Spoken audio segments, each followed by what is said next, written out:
Semuanya, hari ini kita akan diskusi terkait nilai-nilai dasar berakhlak. Salah satunya ada berorientasi pelayanan dan juga akuntabel.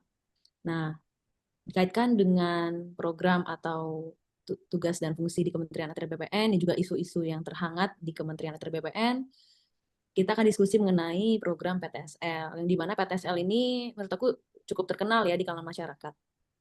Nah, sebelum masuk ke pembahasan, aku mau nanya sih tentang mengapa PTSL ini perlu di masyarakat, atau mengapa sih masyarakat ini harus mengikuti program PTSL?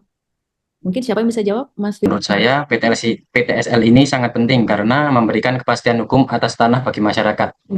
Banyak warga yang belum punya sertifikat, padahal sertifikat itu bisa melindungi hak mereka dan meningkatkan nilai ekonomi tanah punya masyarakat itu sendiri. Selain itu, program ini juga membantu pemerintah mewujudkan data pertanahan yang semakin lengkap dan valid di seluruh Indonesia. Itu menurut saya, Kak Claudia. Nah, aku setuju juga sih apa yang disampaikan oleh Mas Fitrian. Sekarang aku mau tanya juga nih, bagaimana kalau kita bahas nilai berorientasi pelayanan dalam kegiatan PTSL ini? Siapa yang bisa jawab kira-kira?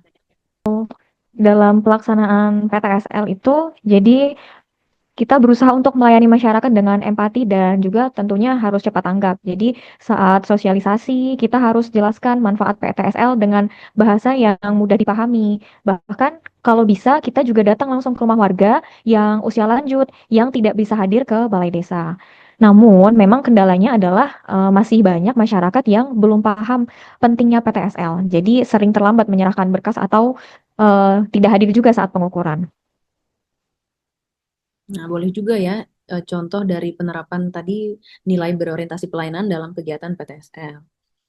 Kalau dari nilai dasar akuntabilitas, bagaimana penerapannya ya kira-kira di lapangan? Oke, kalau untuk nilai akuntabel sendiri bisa diterapkan dengan memastikan setiap proses dilakukan transparan dan sesuai prosedur. Nah, contohnya ini dalam PTSL itu ada namanya pengumuman peta bidang tanah. Nah, ini diumumkan secara terbuka di setiap kantor desa dan masyarakat diberi waktu selama 14 hari masa pengumuman ini di mana masyarakat bisa melakukan sanggahan. Nah, itu adalah salah satu contoh nilai akuntabilitas yang ada di kementerian kita pada saat pelaksanaan PTSL itu. Tapi ada kendalanya nih, yang sering muncul adalah keterbatasan tenaga dan waktu di lapangan.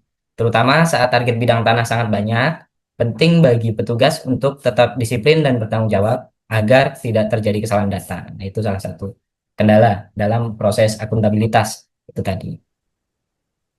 Oke, benar juga ya, bagus banget jawabannya dari Mas Dimas. Sekarang apa sih output dari kegiatan PTSL itu, Mbak Yohana? Begini Mbak, outputnya antara lain itu data tanah yang sudah lengkap dan sertifikatnya sah diterbitkan. Tapi di beberapa daerah ada juga tantangan berupa sengketa atau klaim ganda atas bidang tanah. Di mana yang sering diberitakan itu di media, misalnya saya ambil contoh di Kota Pagar Alam, Provinsi Sumatera Selatan, di mana terdapat kasus sertifikat tanah tumpang tindih seluas 6.090 meter persegi yang dilaporkan sejak Mei 2024. Dan sampai September 2025, masih belum terselesaikan kasus ini. Sebagaimana dilansir dari Metro TV News, kasus ini bisa menjadi pelajaran bahwa pentingnya validasi tanah dan koordinasi lintas instansi. Semua setuju ya dengan pendapat Mbak Yohana? Oke, sekarang terakhir nih aku mau tanya pendapat dari Mbak Tia. Bentar ya. Menurut Mbak Tia, bagaimana sih kegiatan PTSL ini mendukung visi dan misi kita di Kementerian ATR BPN? Oke Kak, jadi kalau menurut saya sendiri, kalau kita lihat ya, kegiatan PTSL ini sebenarnya langsung nyambung tuh sama visi Kementerian ATR BPN, yaitu menjamin kepastian hukum hak atas tanah bagi seluruh rakyat Indonesia. Dengan melayani secara profesional, jujur, dan transparan, kita memperkuat nilai berorientasi pelayanan dan akuntabel dalam budaya kerja ASN. Nah, ini juga menjadi bentuk nyata tuh semangat bangga melayani bangsa kita. Kunci keberhasilannya sendiri ada pada integritas petugas di lapangan dan kepercayaan masyarakat terhadap pelayanan publik. Ini sangat penting khususnya bagi masyarakat untuk menjamin kepastian hukum hak atas tanah bagi masyarakat khususnya di Indonesia. Luar biasa ya diskusi kita kali ini. Selain penting juga ternyata PTSL ini juga bisa kita terapkan nilai-nilai berorientasi pelayanan dan juga akuntabel.